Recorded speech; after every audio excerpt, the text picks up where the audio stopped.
बच्चों, आज हम पढ़ेंगे पाठ 5 कठिन परीक्षा। पाठ 4 कठिन परीक्षा का पहला पाठ।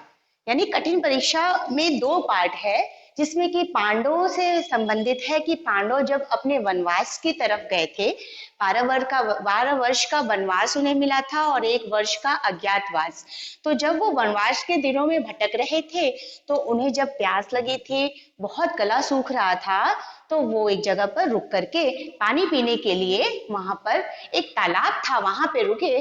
तो जब बारी बारी करके एक एक करके भाई वहां पर उनके पानी पीते गए, पानी पीने के लिए जाने लगे, तो बेचारे वो मर जाने लगे, क्योंकि यक्ष वहां पर एक था जो कि वो प्रश्नों के उत्तर जानना चाह रहा था, लेकिन वो प्रश्नों के उत्तर बिना बताए वो जल पी लिया करते थे, जिसकी वजह से वो मूर्छित हो जाया करते थे, मर जाया करते थे। तो इस तरह से जब अंतिम में युधिष्ठिर ने जब वहां युधिष्ठिर गए, तो युधिष्ठिर ने वहां पे यक्ष के प्रश्नों का उत्तर दिया, जिस वजह से वो मान गए यक्ष, और उनको सारे उनके भाइयों को भी जिंदा कर दिया। तो ये स्टोरी 2 पार्ट में है, ये कहानी 2 पार्ट में है। एक कठिन परीक्षा का 1 पार्ट है, एक कठिन परीक्षा का 2 पार्ट है। तो हम पहला कठिन परीक्षा का 1 पार्ट पढ़ेंगे, पहला वाला भाग पढ़ेंगे, ताकि हमें पता चले कि क्या क्या किसकी वजह से ये पांडव बेचारे सारे मूर्छित होकर के गिर गए थे। पांडवों के वनवास का समय था। वनवास का मतलब होता है कि वन में ही रहने का उनका होता। पहले के समय में जब श्री रामचंद्र जी को भी 14 वर्ष का वनवास दिया गया था, और जैसे जब राम जी को राजा दशरथ जी ने कैकेयी को 14 वर्ष राम जी को 14 वर्ष का वनवास के लिए कैकेयी ने उनको दशरथ जी को कहा कि राम को 14 वर्ष का वनवास दिया जाए और उनके भरत को राजगद्दी दी जाए। तो रामचंद्र जी वनवास के लिए गए थे, यानी वन में समय बिताने का होता है, और उनको 14 वर्षों तक महल में नहीं आने का था। इस वजह से उनके साथ साथ सीता जी भी गई थी, उनके साथ लक्ष्मण जी भी गए थे।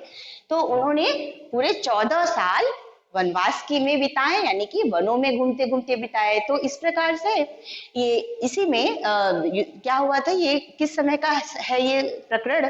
महाभारत के समय का है, कि जब महाभारत में जब पांचों पांडव थे जो कि कौरवों से उसमें हार गए थे, चौसर के खेल में उन्होंने अपना राजपाट सब कुछ हार गए थे वो, और 14 वर्ष का वनवास और क्या हुआ था, 1 वर्ष का अज्ञातवास उनको मिला था, कि 14 वर्ष तक आपको वन में रहना है, वन में बिताना है, सभी कुछ छोड़ छाड़ करके। और 1 वर्ष का अज्ञातवास, यानी कि अज्ञातवास का मतलब कि इस बीच में कोई आपको ढूंढ नहीं पाए, और आप अगर किसी के द्वारा पकड़े जाते हैं, मिल जाते हैं, तो फिर से आपको 12 वर्ष का वनवास मिल जाएगा। तो इस प्रकार ये बहुत ही कठिन परिस्थिति थी पांडवों के लिए। उनको वनों में भटकना था, वनों में कहीं भी जगह कुछ कुटी बना के वो रहते थे। तो इस प्रकार वो वन में भटक रहे थे, पांडवों के वनवास का समय था। ये महाभारत का प्रकरण है, जिस समय पांचों पांडव द्रौपदी के साथ वन में भटक रहे हैं, और उनके साथ क्या होता है चलिए देखते हैं। पांडवों के वनवास का समय था। दिन भर वन में भटकते भटकते पांचों भाई भूख और प्यास से बेहाल थे।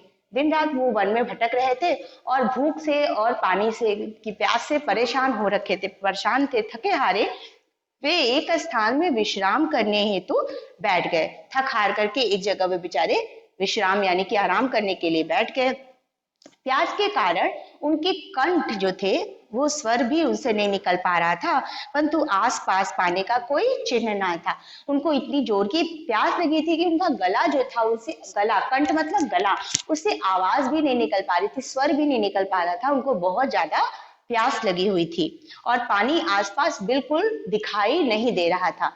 तो युधिष्ठिर ने नकुल से कहा कि थोड़ा पेड़ पर चढ़कर, नकुल सामने के वृक्ष पर चढ़ करके चारों ओर देखकर पता लगाओ कि क्या कोई निकट पानी का कोई स्रोत या तालाब या नदी है।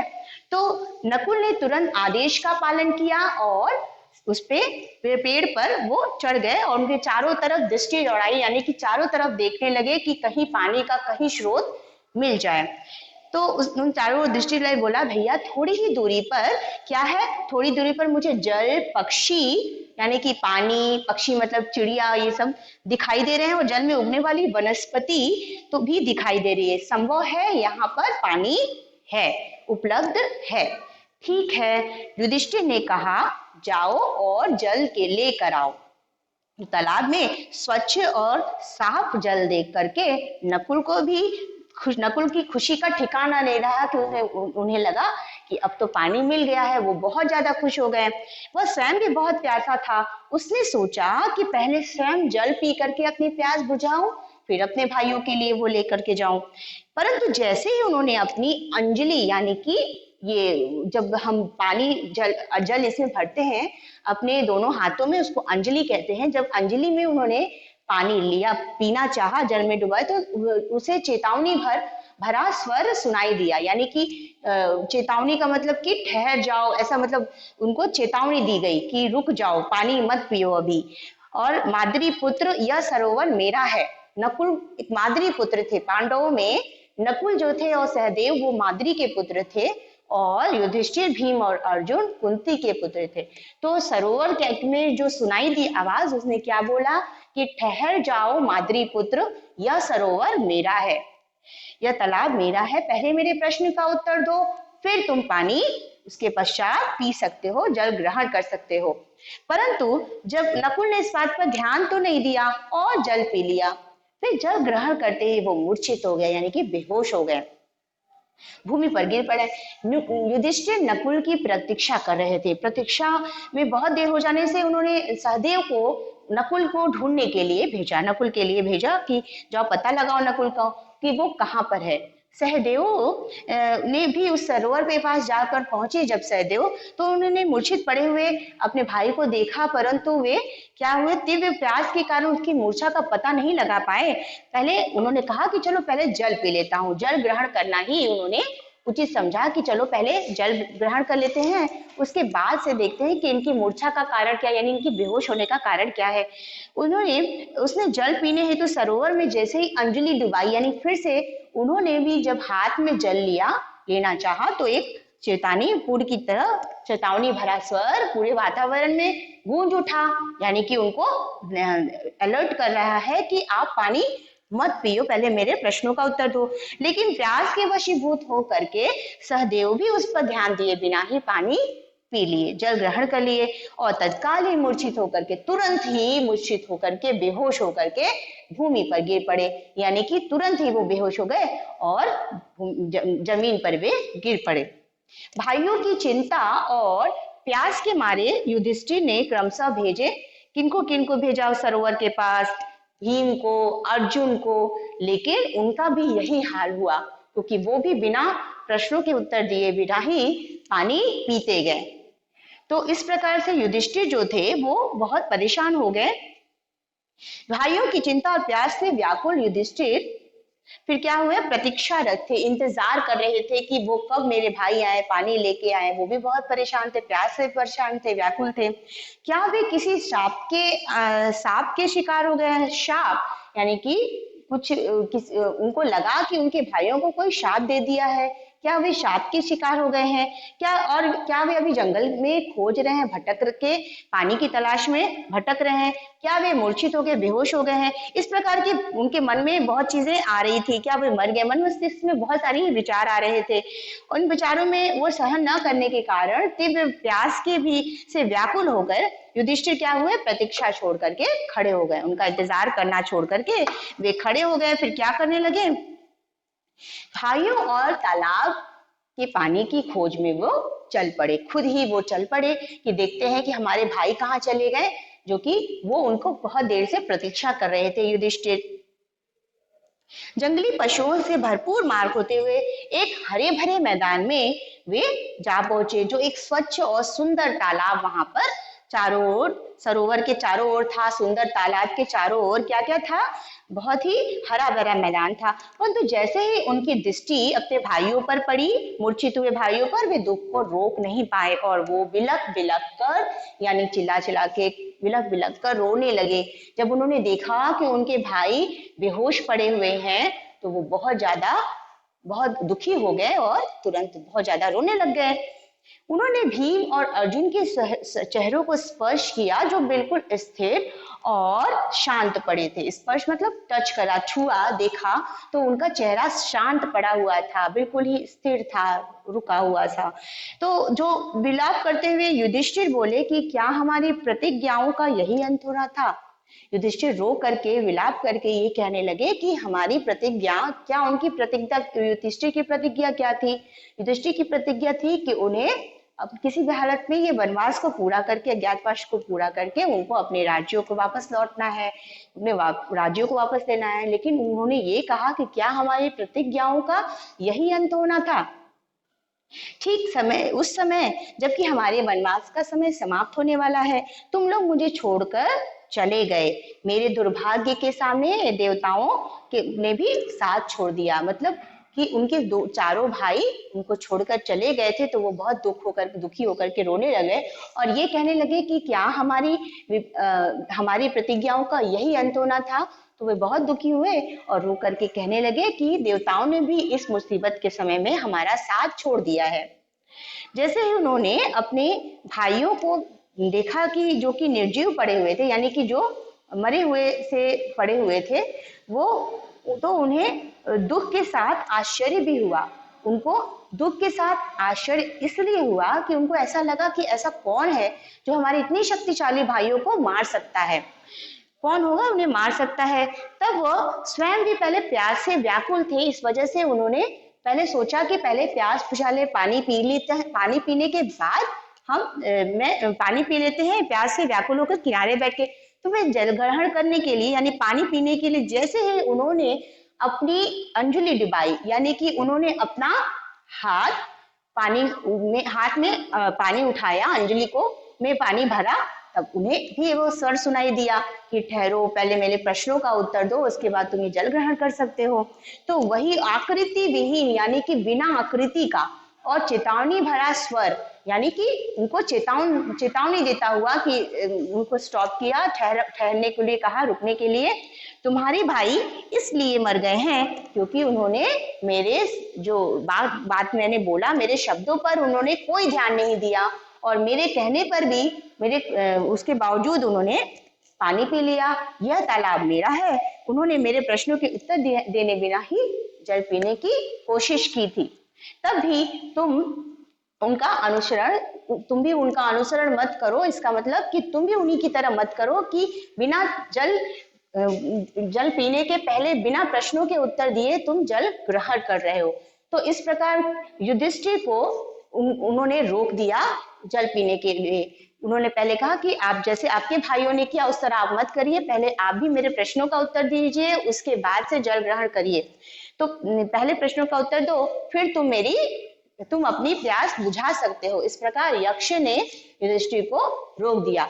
यक्ष ने युधिष्ठिर को उनके प्रश्नों के उत्तर जाने बगैर पानी नहीं पीने को कहा। तो युधिष्ठिर ने क्या प्रश्नों के उत्तर दिया या नहीं दिया, ये हम इसके नेक्स्ट वाले पार्ट में पढ़ रहे हैं। कि इसमें कठिन परीक्षा का पार्ट 1 में यही था कि पहले यक्ष जो कि एक प्रकार का वो धर्मराज युधिष्ठिर का परीक्षा ले रहे थे कि अगर युधिष्ठिर धर्मराज हैं, वो धर्म की रक्षा करते हैं, तो वो मेरे प्रश्नों के उत्तर देंगे। उन प्रश्नों का उत्तर दिए बिना वो पानी नहीं पी सकता और कोई भी नहीं पानी पी सकता। इस वजह से वो ये देखना चाहते थे, उनके भाइयों को भी उन्होंने मूर्छित कर दिया यक्ष ने। और उसके बाद उनको मिलना किससे था, उनको मिलना था युधिष्ठिर से, ताकि वो आए, प्रश्नों के उत्तर दे और वो उनकी परीक्षा लेना चाह रहे थे। यक्ष ये देखना चाह रहे थे कि क्या वाकई में युधिष्ठिर एक धर्मराज है जो कि मेरे प्रश्नों का उत्तर दे पाएंगे। जो भी उनके प्रश्न थे यक्ष के, वो धर्मराज युधिष्ठिर ने उनके उत्तर देना चाहा। उन्होंने जल में पानी पीना चाहा लेकिन रुक गए। जब युधिष्ठिर को रोका गया, यक्ष ने रोक दिया कि पानी बिना प्रश्नों के उत्तर दिए बिना पानी नहीं पीना है। तो ये कठिन परीक्षा पार्ट 1 था, जिसमें कि आपने देखा कि महाभारत का प्रकरण आया है। महाभारत का थोड़ा सा पार्ट है इसमें कि जब पांडव वनवास की तरफ जा रहे हैं, वनवास में इधर उधर भटक रहे हैं, उस समय उनको प्यास बहुत जोरों की प्यास लगी हुई है और उन्हें एक एक करके वो जब सरोवर के पास पहुंचते हैं और सरोवर का जल पीने की कोशिश करते हैं तो फिर वो मूर्छित हो जाते हैं, यानी बेहोश होने लग जाते हैं, क्योंकि यक्ष के प्रश्नों का उत्तर वे नहीं दे पाते हैं। यक्ष जो कि वहां पर आकृति विहीन होकर के, यानी बिना आकृति का वहां पे खड़ा है और वो सबको देख रहा है और प्रश्नों के उत्तर जाने बगैर वो किसी को पानी पीने नहीं दे रहा है और सबको मूर्छित कर दे रहा है। लेकिन जब अंतिम में युधिष्ठिर आते हैं तो युधिष्ठिर को बिना प्रश्न का उत्तर जाने बगैर उनको भी नहीं पानी पीने देते हैं। तो युधिष्ठिर ने प्रश्नों के उत्तर क्या दिए या नहीं दिए, इसका पार्ट 2 में आता है, पार्ट कठिन परीक्षा पार्ट 2, जो कि इसके आगे का है। इसमें इस प्रश्न इनके में कुछ प्रश्न उत्तर है जो कि हम करेंगे। उपयुक्त शब्द चुनकर रिक्त स्थान भरिए, इस पार्ट का है।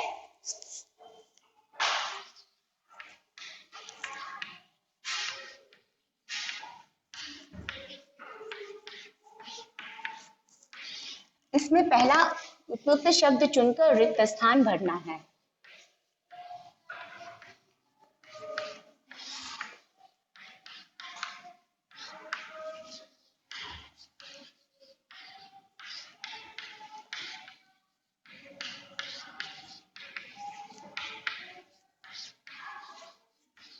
चलिए देखते हैं कि इसमें कौन सा उपयुक्त शब्द है जो कि हमें भरना है। पहला है, डैश के कारण पांडवों के कंठ में से स्वर भी नहीं निकल पा रहा था। किस चीज के कारण? पांडवों के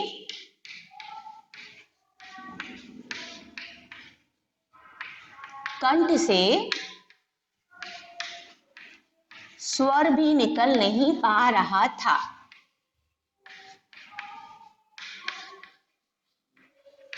निकल नहीं पा रहा था।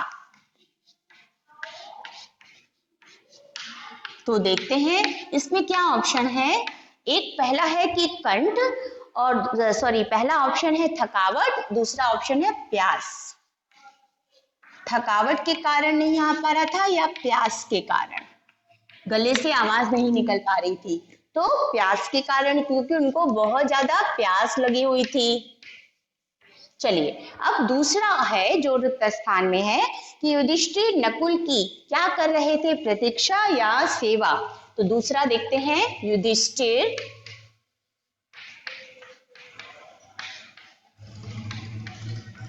नकुल की क्या कर रहे थे।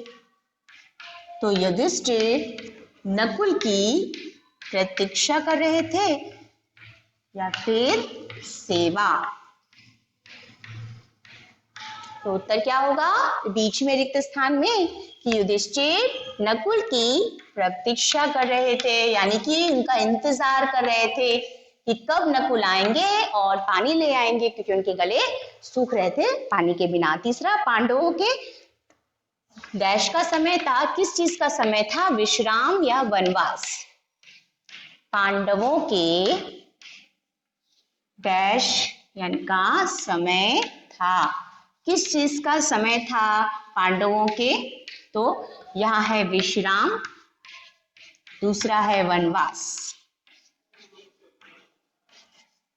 तो किस चीज का पांडवों का समय था, यानी पांडव वन वन भटक रहे थे, तो वो था पांडवों के वनवास का समय।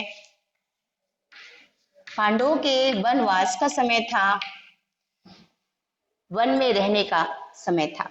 फिर है, क्या वे किसी शाप या श्राप का, शाप या श्राप पाप का शिकार हो गए हैं। ये कौन सोच रहा था, ये युधिष्ठिर सोच रहा था कि क्या वे किसी श्राप या पाप का शिकार हो गए हैं।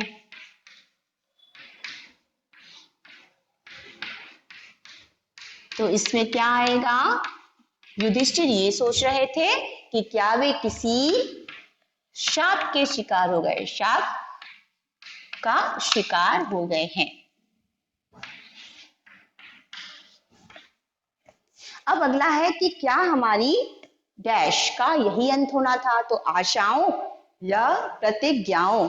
तो क्या हमारी ये कौन बोल रहा था? ये युधिष्ठिर बोल रहा था कि क्या हमारी, बोल रहे थे युधिष्ठिर कि क्या हमारी डैश का यही अंत होना था, यही अंत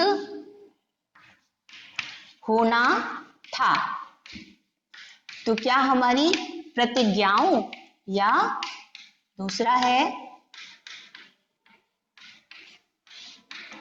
पहला प्रतिज्ञाओं है और दूसरा है अभी आशाओं। आशा मतलब होती है इच्छा, आशा, लेकिन प्रतिज्ञा उन्होंने जो ठान ली थी कि हमें 12 वर्ष का वनवास और 1 वर्ष का ज्ञातवास पूरा करना है, तो उनको ये लगा कि क्या हमारी प्रतिज्ञाओं का यही अंत होना था। जब उन्होंने देखा कि उनके सारे भाई एक एक करके मृत्यु को प्राप्त हो गए, मूर्छित होकर के पड़े हुए हैं, तो क्या उनको वहां उनकी प्रतिज्ञाओं का यही अंत होना था। युधिष्ठिर के मन में बहुत सारे इस तरह के विचार आ रहे थे। अब है सही कथन के सामने सही का और गलत के सामने गलत का चिन्ह करना है।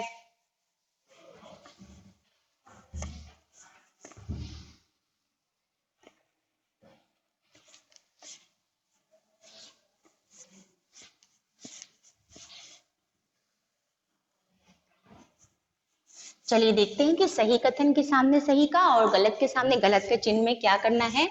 ख नंबर आता है।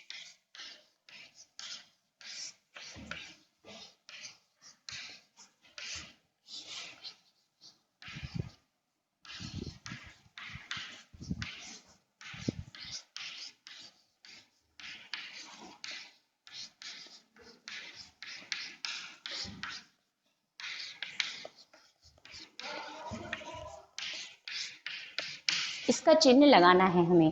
पहला था कि नकुल ने प्रश्न का उत्तर नहीं दिया इसलिए वे मूर्छित हो गए, मूर्छित कर दिए गए।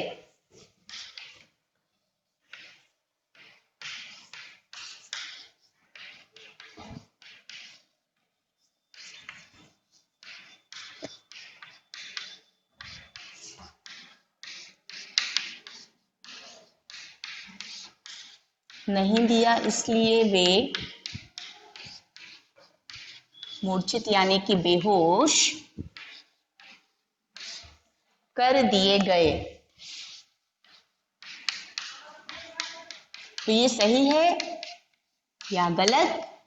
तो नकुल ने प्रश्नों का उत्तर नहीं दिया इसलिए वे बेहोश कर दिए गए, ये कथन सही है। दूसरा है कि युधिष्ठिर के भाइयों ने जल ग्रहण करने के प्रयास में धर्म की हानि ही थी इसलिए वे मूर्छित हो गए थे।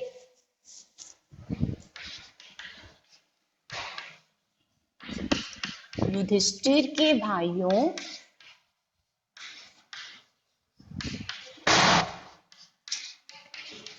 के जल ग्रहण करने के प्रयास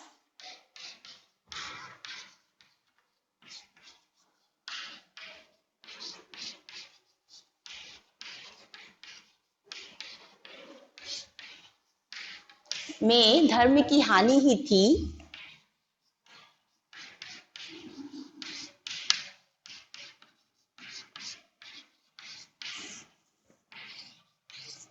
इसलिए वे मूर्छित कर दिए गए।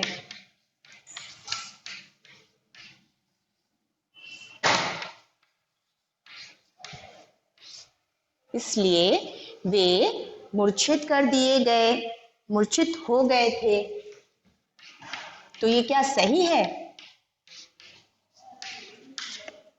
कि युधिष्ठिर के जल भाइयों के जल ग्रहण करने के प्रयास में धर्म की हानि ही थी इसलिए क्या वे मूर्छित हो गए? नहीं, उन्होंने प्रश्नों का उत्तर नहीं दिया था यक्ष के, इस वजह से वो मूर्छित हो गए थे। अगला है कि युधिष्ठिर प्रश्न का उत्तर देना चाहते हैं इसलिए उनको भाइयों को जल लेने हेतु भेजा गया था। तो देखते हैं इसका प्रश्न का उत्तर क्या है।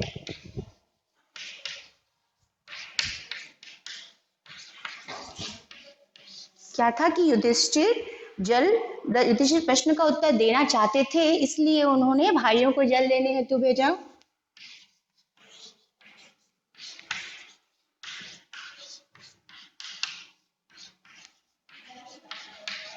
प्रश्न का उत्तर देना चाहते थे, इसलिए उन्होंने भाइयों को जल लेने हेतु भेजा।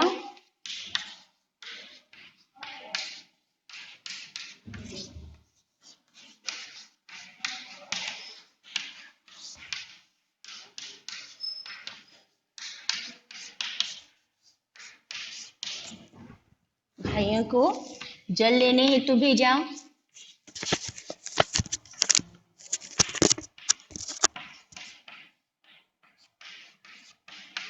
तो क्या ये सही है या गलत है?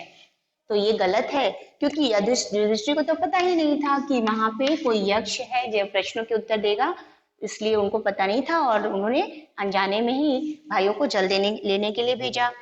प्यास की तीव्रता में चारों पांडव स्वर में निहित चेतावनी को टाल गए। चौथा, प्यास की तीव्रता यानी इतनी तेज प्यास लगी हुई थी उनको, तीव्रता में चारों पांडव, जो चारों पांडव थे कौन कौन से? अर्जुन, भीम, नकुल, सहदेव, चारों पांडव ध्वनि को टाल गए, स्वर में निहित चेतावनी को टाल गए। स्वर में निहित चेतावनी को टाल गए। तो ये सही है, क्योंकि उनको इतनी तेज प्यास लगी थी कि वो जब बोला, यक्ष ने बोला कि ठहर जाओ, मेरे प्रश्नों का उत्तर दो तब पानी पियो, तो वो उसको इग्नोर कर गए, टाल गए और फिर पानी पीने लग गए। इस पानी पीने के लिए हाथ बढ़ाए, इस वजह से उन्होंने वो मूर्छित हो गए। तो ये सही वाक्य था। अगला है सही विकल्प के आगे सही का चिन्ह लगाना। तो देखते हैं,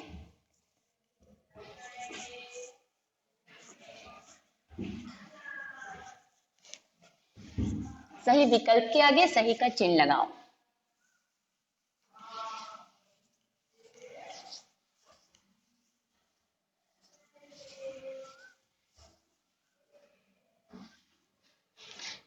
इसमें आता है ग, सही विकल्प के आगे सही का चिन्ह।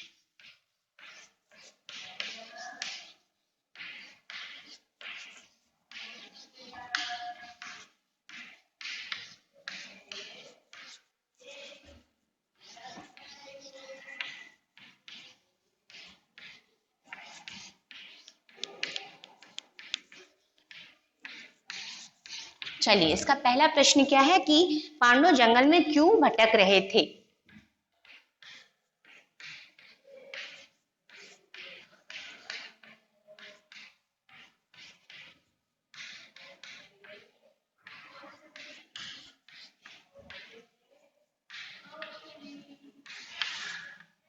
तो इसका ऑप्शन 3 आता है, उत्तर का ऑप्शन विकल्प 3 है, जिसमें है पहला, उन्हें रहने के लिए कोई स्थान नहीं था, वे वनवास बिता रहे थे, या वे शिकार करने गए थे। तो वे, उत्तर आएगा ब वाला, वे वनवास बिता रहे थे।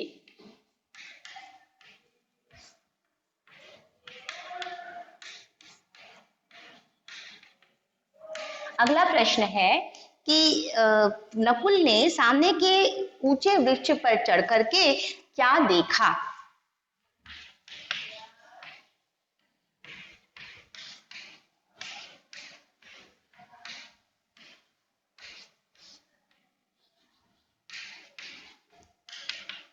ऊंचे वृक्ष पर चढ़कर क्या देखा?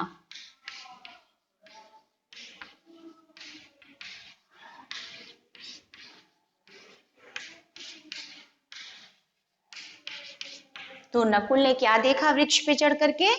नदी देखा, तालाब देखा, या फिर जल पक्षी और जल में उगने वाली वनस्पति? तो सन उत्तर सही है, जल पक्षी तथा नदी में उगने वाले वनस्पति, यानी नदी में, सॉरी, जल पक्षी और जल में उगने वाले वनस्पति।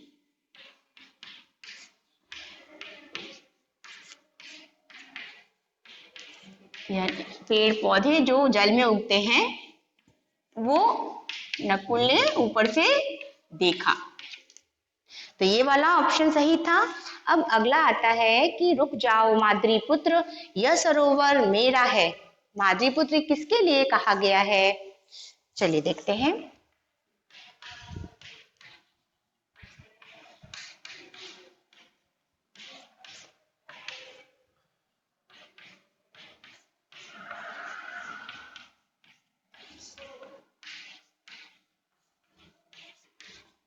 यह सरोवर मेरा है। माद्रीपुत्र किसके लिए कहा गया है?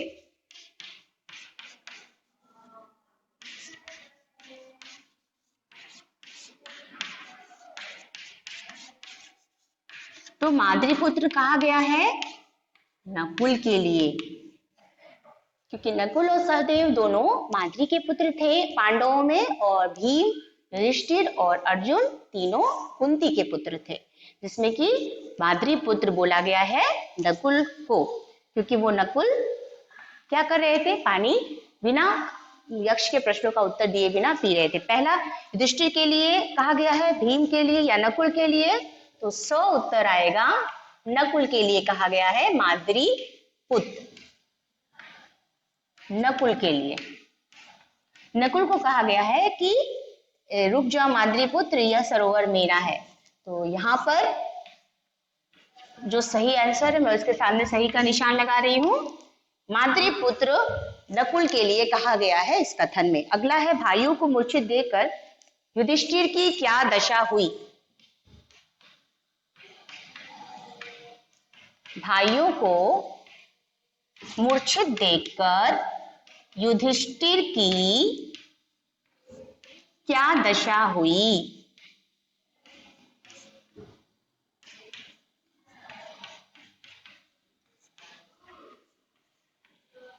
तो भाइयों को मूर्छित देखकर युधिष्ठिर बिलख कर रोने पड़ गए, रोने लग गए। तो चलिए हम ऑप्शन देखते हैं। पहला, वे दुखी हुए। दूसरा, वे भूमि पर गिर पड़े, या वे भी मूर्छित हो गए। तो पहला वाला ऑप्शन आएगा सही, वे दुखी हो गए।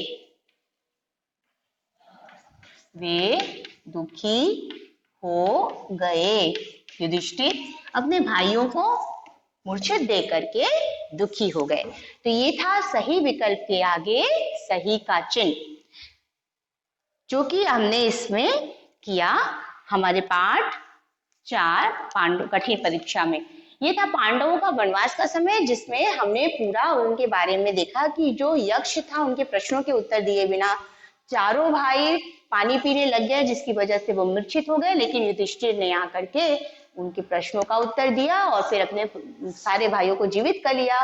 वो पाठ आगे वाले पाठ में, कठिन परीक्षा पाठ 2 में है कि क्या क्या प्रश्नों के उत्तर प्रश्न पूछे यक्ष ने और युधिष्ठिर ने उन प्रश्नों के उत्तर दिया।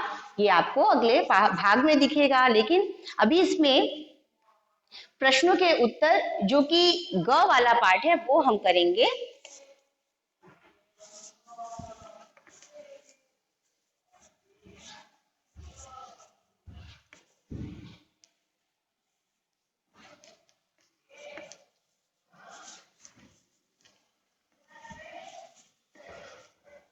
चलिए देखते हैं कि निम्नलिखित प्रश्नों के उत्तर लिखिए। यह घ नंबर का आता है।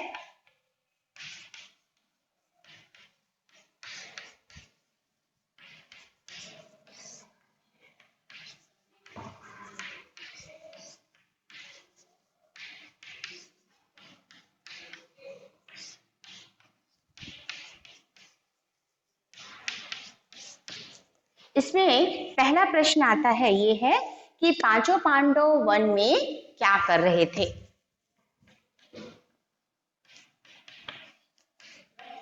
पांचों पांडव वन में क्या कर रहे थे? क्या कर रहे थे पांचों पांडव वन में? तो पांचों पांडव वन में वनवास, अपना वनवास बिता रहे थे। तो उत्तर लिखिए, पांचों पांडव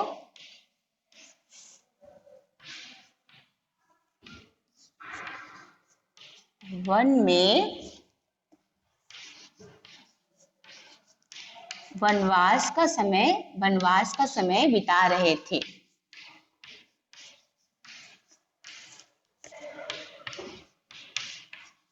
वनवास मतलब जो कि वन में रहने का समय होता है वो। पहले दूसरा है कि युधिष्ठिर ने नकुल से क्या कहा। तो युधिष्ठिर ने नकुल से क्या कहा कि पेड़ पे चढ़ करके देखो कि पानी कहाँ है। दूसरा है युधिष्ठिर ने नकुल से क्या कहा।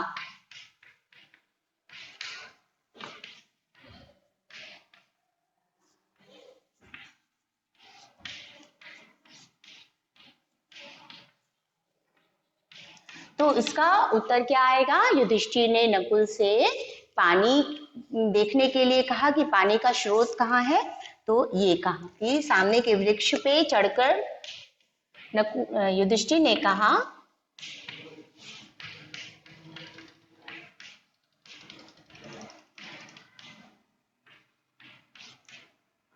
कि नकुल पेड़ पर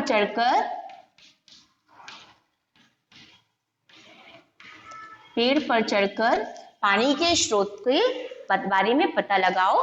पेड़ के पर चढ़कर देखो कि पानी का स्रोत कहाँ है या जल का स्रोत कहाँ है। पानी कहाँ पर है ऊपर वृक्ष पर देख करके पता लगाना है। युधिष्ठिर ने कहा कि नकुल पेड़ पर चढ़कर देखो कि पानी का स्रोत तालाब या नदी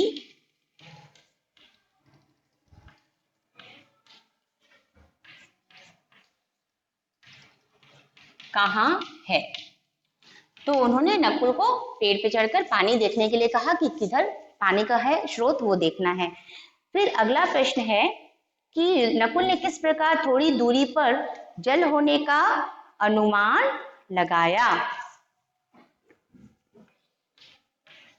नकुल ने किस प्रकार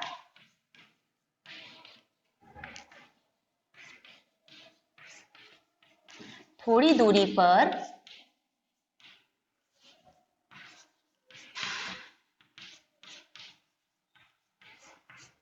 जल होने का अनुमान लगाया।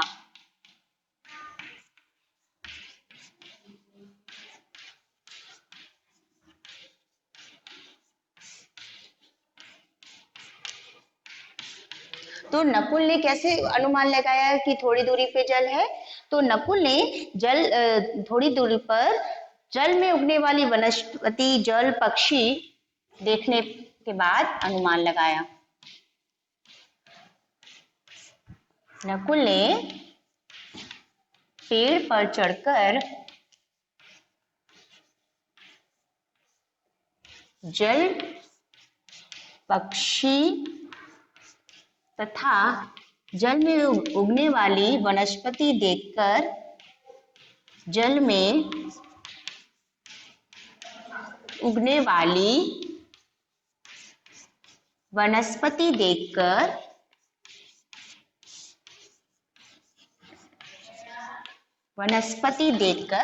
जल होने का अनुमान लगाया।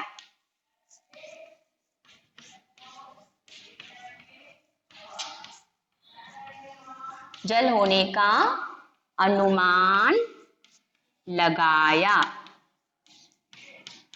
तो युधिष्ठिर ने पेड़ पर चढ़कर नकुल ने पेड़ पर चढ़ करके क्या किया। जल पक्षी और जल में उगने वाली वनस्पति होने का अनुमान लगाया। वनस्पति देखकर वहां जल होने का अनुमान लगाया। तो अगला प्रश्न है कि युधिष्ठिर नकुल को चेतावनी भरे स्वर में क्या सुनाई दिया। किसको। नकुल को चेतावनी भरे स्वर में क्या सुनाई दिया।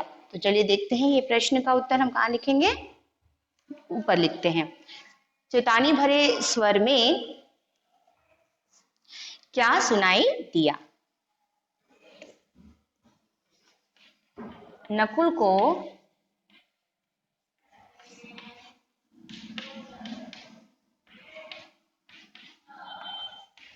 चेतावनी भरे स्वर में क्या सुनाई दिया। तो नकुल को चेतावनी भरे स्वर में ये कहा गया कि रुक जाओ माद्री पुत्र, यह सरोवर मेरा है। पहले मेरे प्रश्नों का उत्तर दो, फिर जल ग्रहण कर सकते हो। नकुल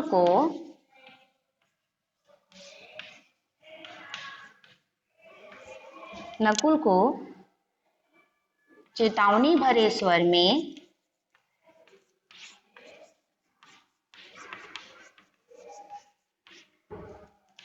कहा गया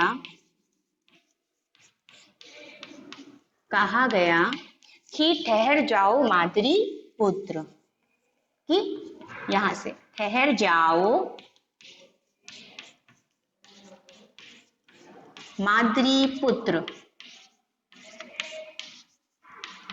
ठहर जाओ माद्री पुत्र, यह सरोवर मेरा है।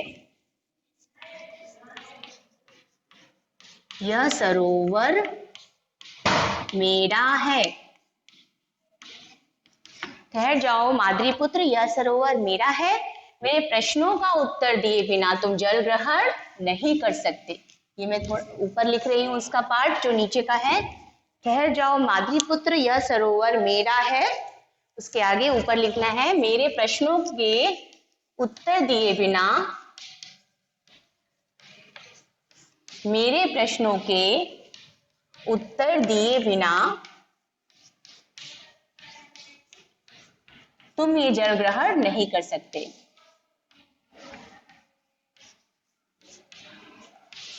तुम ये जल ग्रहण नहीं कर सकते।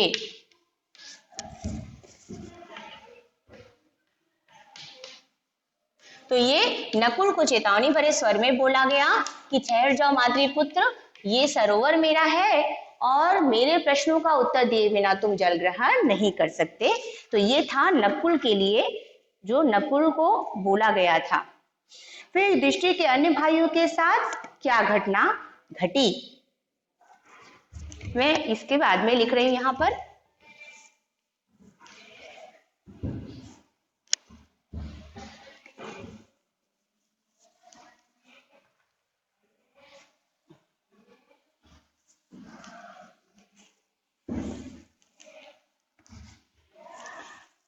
युधिष्ठिर के अन्य भाइयों के साथ क्या घटना घटी।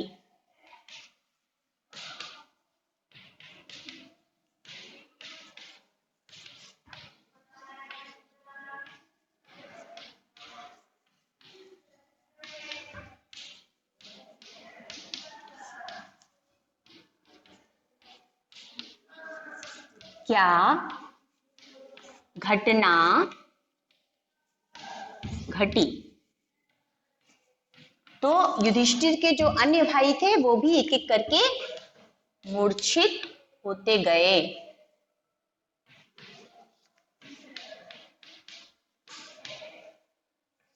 युधिष्ठिर के अन्य भाई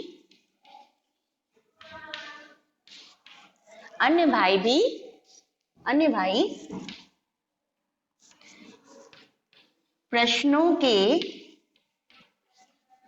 उत्तर न देने की वजह से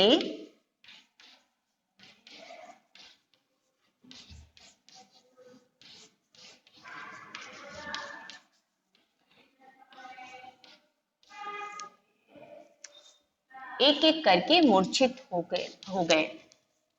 एक एक करके मूर्छित होते गए। मूर्छित मतलब बेहोश।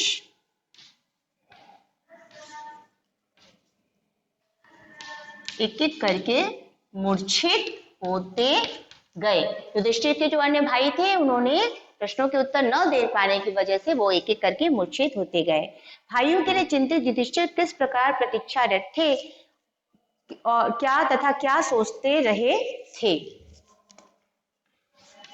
भाइयों के लिए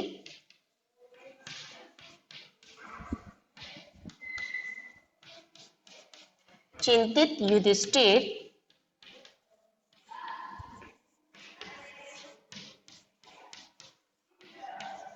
जो भाई के वेट कर रहे थे, भाइयों के लिए चिंतित युधिष्ठिर किस प्रकार प्रतीक्षा रत थे तथा क्या सोचते रहे थे? किस प्रकार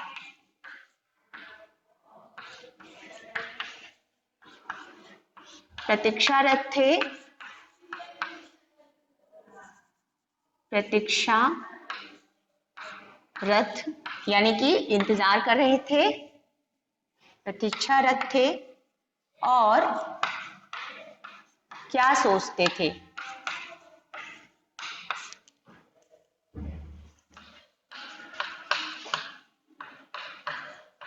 तो भाइयों के लिए चिंतित युधिष्ठिर किस प्रकार प्रतीक्षारत थे? वो इंतजार कर रहे थे कि वो एक एक करके आए, वो इंतजार कर रहे थे कि वो एक एक करके क्यों नहीं आ रहे हैं पानी, मतलब उनको प्यास भी लगी थी और इंतजार कर करके परेशान थे। तो युधिष्ठिर जो थे वो भाइयों के लिए व्याकुल थे, प्रतीक्षारत थे और वे ये सोच रहे थे कि कहीं वो किसी शाप के शिकार तो नहीं हो गए, यानी कि उनको किसी ने कोई शाप तो नहीं दे दिया, इस वजह से वो परेशान थे।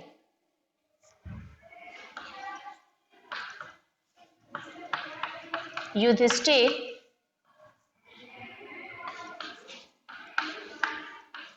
प्यास से व्याकुल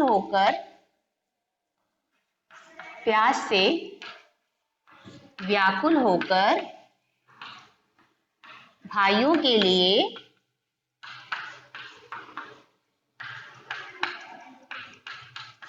प्रतीक्षारत थे और ये सोचते थे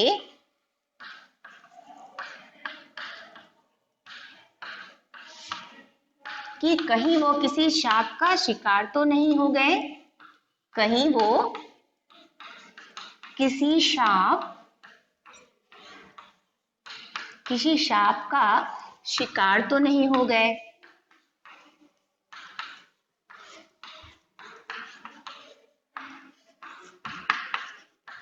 तो इस प्रकार युधिष्ठिर चिंतारत थे, प्रतीक्षारत थे, प्यास से व्याकुल होकर के अपने भाइयों के लिए, और वो सोच रहे थे कि कहीं वो किसी शाप का शिकार नहीं हो गए। अंत में युधिष्ठिर ने क्या किया? तो अंत में युधिष्ठिर ने क्या किया था कि अंत में वो देखने गए कि क्या हो गया, कि क्यों उनके भाई अभी नहीं आए। इस प्रकार से ये प्रश्न उत्तर है जिसमें कि आइए देखते हैं, लास्ट वाला प्रश्न कर लेते हैं पहले। युधिष्ठिर ने अंत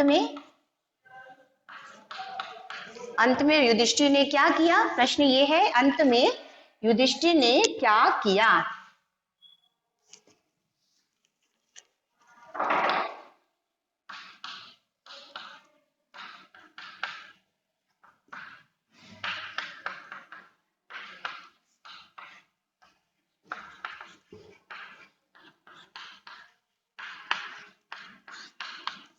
अंत में युधिष्ठिर अपने भाइयों को स्वयं ढूंढने के लिए चले गए।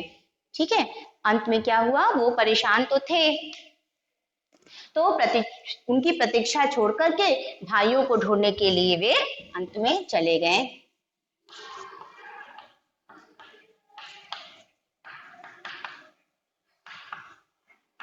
अंत में युधिष्ठिर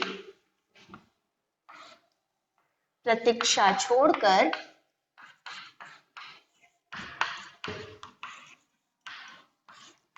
अपने भाइयों को ढूंढने के लिए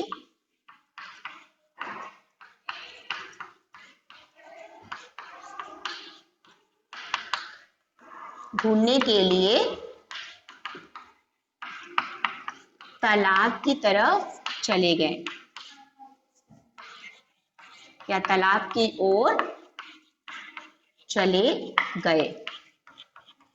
वो परेशान हो गए थे कि क्यों उनके भाई नहीं आ रहे हैं, किस वजह से, इस वजह से वो तालाब की ओर उनको ढूंढने के लिए चले गए।